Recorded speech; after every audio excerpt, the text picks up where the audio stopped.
Man, Henry Cejudo is not to be trifled with, and here to talk about him now is his guest, my favorite person in the world. That's a strong statement, but he's pretty close. He is his coach, his mentor, his friend. It's Eric Albarracin. Hey, how are you? How are you, Thanks sir? for having me. Have a seat, my friend. With the trademark white glasses. There's a story behind those, actually. What's the story? Actually, the glasses started in Brazil on the Ultimate Fighter Brazil. First week, one of the fighters got cut, and I didn't want you live in your house with your opponent, so I didn't want them to see where he was cut. And it was close to Halloween, and I said, you know what? I got a pair of glasses with a skull on it. I go, I bet that would distract your opponent from looking at the cut on the side of your eye. So he wore the glasses all week. He ended up fighting, and we avoided them seeing where the cut was. And then the next week, I had left the glasses inside the workout room, the practice before the next team came in, which was at the time Verdun's team. And then they took the glasses, and they did like a voodoo thing with my glasses. I had a bandana at the time, and they did candles around all the other fighters' pictures. It was kind of like for reality, and then the glasses became a thing. Like when they took my glasses, we lost 4 straight, and I got them back, and then we won 4 straight, and then we won the show. So then are they actually prescription glasses? I'm blind without them. Oh, okay, all right. Did you wrestle with contacts? No, I didn't. How'd you wrestle? I'm joking. They're not. They're okay. So they're for show. They're just for the. They're my business card. Yeah, fair enough. They pop. I one time did an interview at a local DC news station when Mike Easton, I don't know if you remember him. Mike Easton was a Team Lloyd Irvin guy, and this was long before you saw. This was like 2007 or 8, something like that, a long time ago. And we were both on set together, and this was back in the day when you could do IVs, you know. And he had done it. He had weighed in. He had done an IV, so we went right from the weigh-ins to the TV station. And he had done something to plug the IV, but blood was still leaking. So he had a towel over his hand the whole time. And someone was asking him, "What's up with the towel?" He's like, "Decoration." But he had to keep the towel on there from the thing from leaking. So people do all kinds of crazy things to trick opposition. It happens all the time. Yeah, Mike Easton, actually. That was one of the last fights we watched was Mike Easton. And Dillashaw? TJ, yeah. We lost that fight like last week. Yeah, all right. One of the last fights. Man, you guys have to be on cloud 9. Did that go about as well as it possibly could have? Almost too fast. Yeah. Almost, it's actually right. It was so fast that people are like, "Oh well, we didn't. What can we really say about Henry?" You know what I mean? Some of the haters are out. Yeah. Well, what I can say is that what I was saying all week long, that he was 10 times better than what he was in his last fight, and like he's still evolving, and that's something to see when you're in training camp from one week to the next. I was like, wow, he's getting better and better. That first week. How long was the camp? It was supposed to be 8 weeks, then they cut that week off, so Right. It was 7. Now, to tell you the truth, I kind of liked it. Almost 6 to 7 weeks, because usually in that 8 weeks, around that 6th week is when a lot of my fighters start getting injured. So the fact that we were already on our way here at the end of the 6th week, we were coming for fight week. I was like, wow, this seems almost better. It seems like perfect timing. All the stars aligned. And from the first week, I remember I was sparring. He only could spar 17 minutes. And we were a little worried. We're like, wow, 17 minutes. We're fighting a 25-minute match. Obviously, we had 6 weeks. We weren't worried, but we had to stop it. Okay, there's no use going past these 7 minutes. He's mounted, and these guys are beating up on him. We were switching guys in, so we just stopped it. And the next week was 20 minutes. The next week was 25 minutes. The next week he was rolling through 6, 7 guys, nonstop, round after round, just smashing everybody. I was like, wow, to witness it was a treat. What did you guys see on the tape with Cejudo? Sorry, with Dillashaw. Not the fight itself, but ahead of time. He was saying he could pick up on all of his different, because TJ has a lot of leans forward, does this, and then shoots the left, or any different kind of thing. What were you guys seeing on tape that you knew Henry would be a bad matchup for him? His wrestling, I think I think we thought our wrestling was going to be the difference, that the threat of us going for the takedown, the threat of us putting him on the cage, working his body, basically making it hard for him to get into those third and fourth rounds. You know, he said he wanted to test our cardio. Our cardio was off the charts, so we were ready to test his, really. Test his cardio, to make him feel that weight cut. Whether he's a 35-pounder or 25-pounder, I mean, you always want to try to make your opponent feel the weight cut. You know, take him, you know, test his body out. So that was the plan. Do you think the weight cut affected his ability to take a shot? Obviously, talking about TJ, not Henry. You know what? I don't think so. I can only go on what their coach is saying. He's faster. He's stronger. He's never felt better. Right. So, you know, Henry's. Like I said, I'm not worried about how much he was doing as much as what Henry was doing. Henry was never seen him stronger. Like he last week or the last camp, he only weightlifted or did strength and conditioning for 3 weeks, and this time we did it throughout the whole time, 7 weeks, and it was you could really see the difference. You know, Henry hadn't done S&C since the 2008 Olympics. So really, in the last 10 years, he's only done strength and conditioning for 9 weeks total. And he just puts on muscle so fast. So what was he doing in the other camps, like the Marcelo Garcia thing, where Marcelo Garcia is famous? He was like, I don't do strength and conditioning. If I need to get in shape for a tournament, I just do more jiu-jitsu. He didn't have a specialized program outside of that. What was he doing for all those fights before this? Yeah, he was just, you know, training technique, training hard, training probably hard and not smart. And then, you know, I made some changes once I got on board, and really I found this sports performance company called Neuroforce One, and ever since we've been with them, it's been a game changer. You know, I don't know if you know who Alexander Pantoja. He's in the UFC. Sure. He blew out his elbow in an armbar. During camp, he was fighting a guy from Scotland. He was fighting in Scotland on his retirement fight. The guy was from Ireland. And he blew it out. It was still about 5-6 weeks before the camp, and he was crying because, you know, he needed money. They were telling him he's going to be out 18 months. He's going to have he needs a surgery. And I said, hold on. Let me do some research. Let me see if we can find something to, you know, at least take care of you so that you can fight. And we found this place, and he did like 10 sessions, and then I said, I'm going to change his flight. He did 10 sessions with them and went back and won the fight, and I was like, and this is when Henry had hurt his wrist right before the Pettis fight. Or right after right after the Pettis fight was canceled. Right. So he was canceled, and then he came back from, he went on a trip after that fight was canceled. When he came back, we brought him to Neuroforce One, and ever since then, he's been doing weightlifting and training with them. I asked him this at the press conference. He didn't seem to identify it as a moment. But I don't know, man. I feel like if you go back and look at the tape, and I'm not saying he's done getting better. What I am saying is right around that Hayes fight, Hayes, then Pettis, then this last one was before this one was Johnson, then obviously Dillashaw on Saturday. Man, something was different about him. His movement was different. That's when he had that wide open stance like this, and he just keeps building on it. Do you think he turned a corner somewhere around that Hayes fight? Oh, I know he did. Okay. I brought him to Brazil. We brought him, so I had the team Pitbull brothers with Yep. Patricio Pitbull, Patricky Pitbull, Leandro. And they had a karate coach named Mano Santana.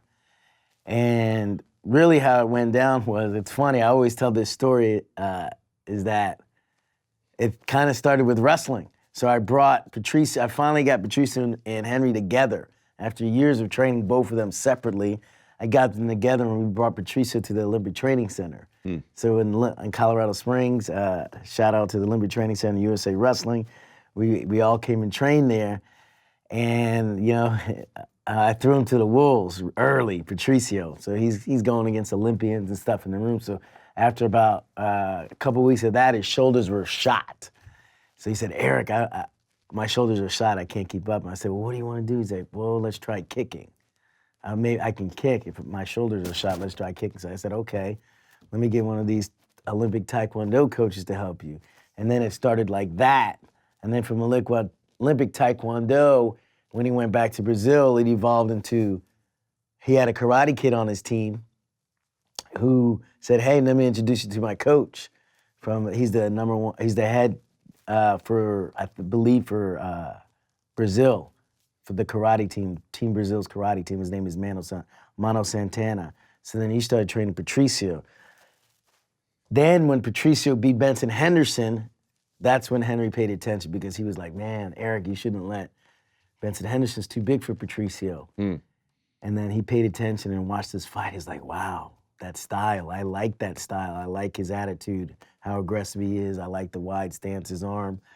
And then I was like, "Yeah." I called him up. I said, "You got to come down here now. Now you got to come. I want you to train this style." And he came down and he started training with Patricio and Patrick and all those guys. And that was where he made that change for Wilson Hayes. So it's kind of funny how I tell the story that it was wrestling that brought karate to Patricio and around the way, all the way back to Henry. So. It's really good that the combative arts are now much more open with each other. There's still some walls there where everything's kind of segmented, but relative to how it was maybe even when you were wrestling in the Army, it's so much better now in terms of finding people and having access to the technical experts in various combative arts and bringing them all together. Yeah, you got to have an open mind. That's one of the biggest things, I think, of being a coach, especially from a traditional combat sport, is a lot of us have closed minds. And I always say that the illiterate of the 21st century aren't people that cannot read. It's people that can't learn, unlearn, and relearn, and especially in MMA. You have to unlearn the wrestling moves that are going to get you choked out. You have to unlearn the boxing that's going to get you knocked out, or the jiu-jitsu that's going to get you knocked out. It's got to be catered to MMA. So, a lot of people don't consider. I consider that karate, our karate coach, Mano, to be like a secret weapon because nobody's training really like that. And a person that's really enjoys karate for MMA, making sure he studies how is it going to work in MMA, and that's what he does. So even Henry, just before he fought on Saturday, the last person he called was Patricio Pitbull because he really respects him, and Patricio told him, "You're going to knock him out. Have confidence in your hands. Go to the body. You're going to hurt him early.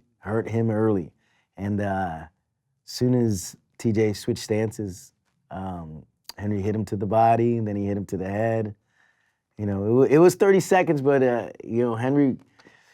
Henry was coming for the kill early. He looked powerful. He looked fast. What do you make of the criticism of the stoppage? I'll tell you candidly. I'll put my cards on the table. I didn't think it was a great stoppage, but I think it's probably okay. No, obviously anything could have went a little bit longer, but I think the result might have been the same, would have been the same, probably just more damage on him. Henry was hurting him. He hit him with the kick, the head kick. He hit him with the left. Right one behind the ear. He got a straight right over the ear. Yep. And there's a YouTube video that's called "What Really Happened" with TJ Dillashaw versus Henry Cejudo, and they break it down perfectly how many shots he took and how he wasn't maybe defending himself intelligently. The wrong hand was up. Henry was over here, but he was looking over here. So he explains it perfectly, and I'd rather have. That's probably the best video for us to watch because he breaks it down blow by blow. Do you want this rematch to happen at 135 as a coach? I get the economics of it. I don't know how much I love the idea. Yeah, it's kind of like working against us saving the flyweight division, But it's not that Henry doesn't want to save the flyweight division. It's more for that one match. I'm not so sure how much Henry likes to conquer. He's a conqueror. He conquered the Olympics, retired the next day. He conquered the flyweight division, and yesterday again, and challenges for the next title. But that doesn't mean he wouldn't go back. I think go out there, beat TJ just to get that belt, and be able to say you're the double champ, which would put you in one of one, meaning Olympic gold, flyweight gold, bantamweight gold, and I think that's what he wants for his legacy. It's not more about that accessory of the belt. It's more about creating a legacy for us. You know what's interesting about Henry? I made this point previously. If you looked at TJ Dillashaw, he had reached a mature level of his skill set. Not saying he couldn't get better, but you know how I talk, guys get to a certain level where they're more or less going to be that, and then they can make adjustments in tactics or strategy around that. And I thought Henry was, as I mentioned, getting better and better. Since the Hayes fight, it's been a completely dramatic shift. You can watch tape on Henry, but there's not much of it because fight over fight now, he's making these huge leaps. He's still entering that mature stage. No, he's definitely still learning. Definitely. You can, like I said, I saw it in camp, and you know, it's a credit to the coaches: Santino DeFranco, Randy Stanky, Coach Allen. We brought a guy from Holland in, Coach Paul Lamach, that was an interesting one because we had. You know, the Bang Muay Thai system was at our gym, fight ready. So we had been anticipating we're gonna fight that guy one day. So we actually got his system at our gym. Whoa. So we walk in the gym every day and you got 30 people training Bang Muay Thai. And August 4th, we beat Demetrius Johnson. Henry calls out TJ in the press conference. On Monday morning, the gym workers tried to log into the system, and they cut off. He cut us off. So we're like, okay. So I go, looks like we're gonna be fighting TJ. So What do you mean he cut you off? So you have to log into you have to log in every day. Yeah. When you're in the Bang Muay Thai system. I think the personal trainers have to log in and see what's the daily log. Oh, I see. So they weren't able to log in. So he kind of cut us off, and it would look like we're fighting TJ. But when that happened, I had already seen the combos and everything, and one of the combos called the Andy Sauer combo. So Andy Sauer's a 22-time kickboxing world champion. I know he is, yeah. So then we went and got Andy. So we didn't have the system no more or the Andy Sauer combo. We went and got his coach named Paul Lamach. Wow. So we went and got Paul Lamach from Amsterdam to come down, and we had met him actually a year ago in Amsterdam. We lived in Amsterdam for a month and went and trained all over the Amsterdam, and he was one of the guys that we met. And I just remember that Andy Sauer combo. I was like, we're gonna go get his coach then. If we can't see the system, we'll go get the guy who taught him. Unbelievable. Where do you think he deserves, Henry, to be ranked pound for pound? You know, he hasn't really defended, his title, but only once. But the fact that he's beating the two greatest, the greatest pound-for-pound fighter in Demetrius Johnson and now the greatest bantamweight, he's got to be right up there. He's got to be ahead of these guys that don't have titles. You got to think, because I think Conor McGregor and Stipe are ahead of him or were ahead of him. They don't have a title anymore, a world championship. So I'd put him definitely. I think he's top 3. And as a coach, I'm pushing for number 1. I think all my fighters are right up there. Patricio Pitbull as well is right up there. He's criminally underrated, Patricio is. For sure. I think I would put Patricio Pitbull against anybody in the UFC, anybody in the world, really. Really? Oh, yeah. Well, the thing is, I see it in the room. Right. You could see it. It doesn't matter if they're UFC, ACB, Road FC, Bellator. These guys all in the room train together. I got video of Henry and Patricio training together. I got video of some of the best fighters training together that aren't even in any of those promotions. I know who's good and I know who's not, and I've coached some of the best, so I can honestly say Patricio is one of the. I would put him up against anybody in the world, and even his brother Patricky. He's on another level also now. Does Henry, he beat Demetrius. It's so funny, right? Because the big super fight they wanted to make however long ago was Demetrius versus TJ. Henry comes along and beats both of them, which is pretty amazing testament to that. But Demetrius has this deserved reputation as the best flyweight ever. I mean, just look at his body of work; it's pretty extensive. Is Henry trying to do that? Now, I know Henry beat him, but what I'm trying to say is that legacy at that weight class, we don't even know if they're going to keep it around, but is that something he thinks about? Like, I really want to be up there. When people talk about the best flyweights, they talk about me. Definitely he wants his legacy, but I don't know if it's going to be like 11. I don't see him going to beat that record of 11 defense. I probably don't see anybody breaking that, actually. It's that was amazing what he did. That's not easy. Training for 5-round fights. Training for a 5-round fight shortens your career. It's almost double the 3-round fights. 3-round fights are easy for me now. It's like so easy to go into a camp when you only have to do 3-round fights. That's interesting. You know what's funny? Chael Sonnen told me 5-round fights are a problem. You believe that too? Oh yeah, because instead of sparring 3 guys, sometimes you got to spar 5 and 6. Sometimes Henry was sparring 2 guys around because one guy got hurt, and we'd have to get another guy come in. So, yeah, I mean, 5-round fights. I mean, you're doubling your training time, doubling the amount of times you can get hit, basically. Low kicked, head kicked, body kicked, hard. So you're just doing double the work of everybody else. So that's why these guys should be compensated. And that's why they do get compensated out for the 5-round fights, championship only. But I've been in 5-round fights for like 4 or 5 years now. And so it's 3-round fights is a treat nowadays. February 9th, I got a 3-round fight going to England, Newcastle with Patricky Pitbull. Right. So when do you think Henry's going to come back? If you had to recommend, looks like TJ wants it right away, but we'll see how these things go. Oh, I know Henry wants to be on a big card, so he wants that money. Yeah, fine. You know what? He's earned it. He didn't get it. The last fight, he took basically a pay cut. He got paid less than anybody else, but he did it because he said, "I'm not in for the money. I can beat him now, and I'm not going to wait 2 years to get my shot at the belt." So finally, with this ESPN deal, it kind of put him on the next level, top tier for pay.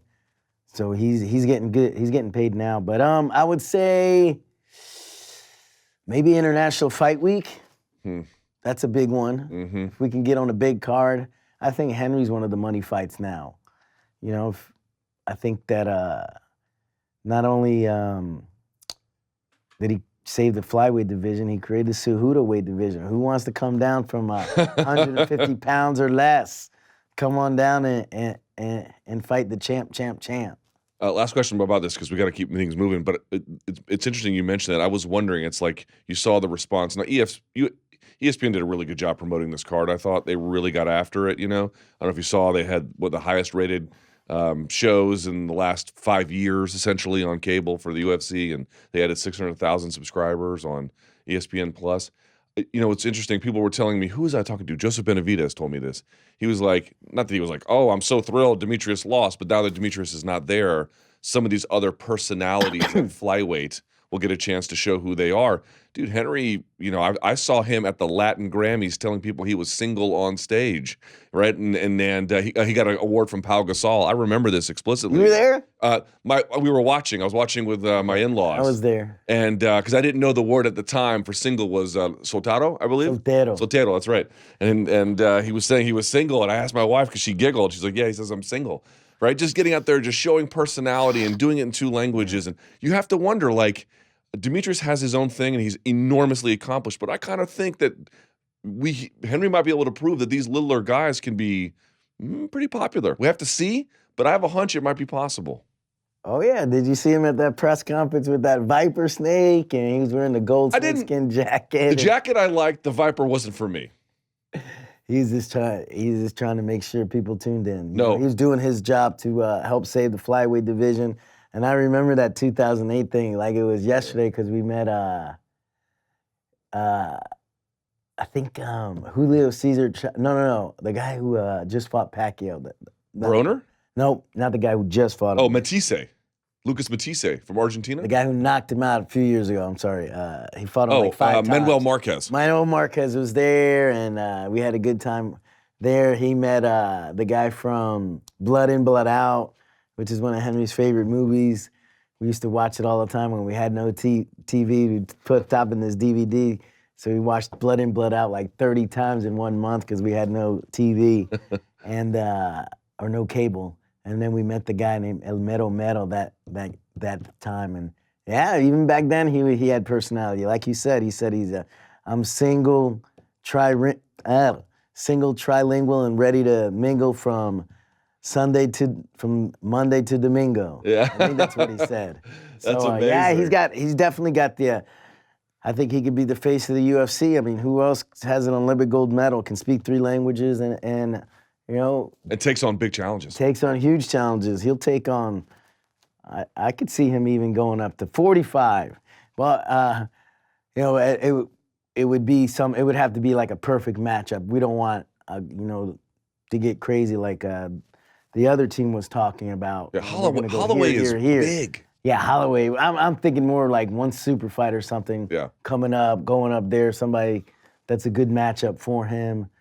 But yeah, I think he could be the face. You know, not only for the flyweight division, but just for the UFC in general, for MMA overall.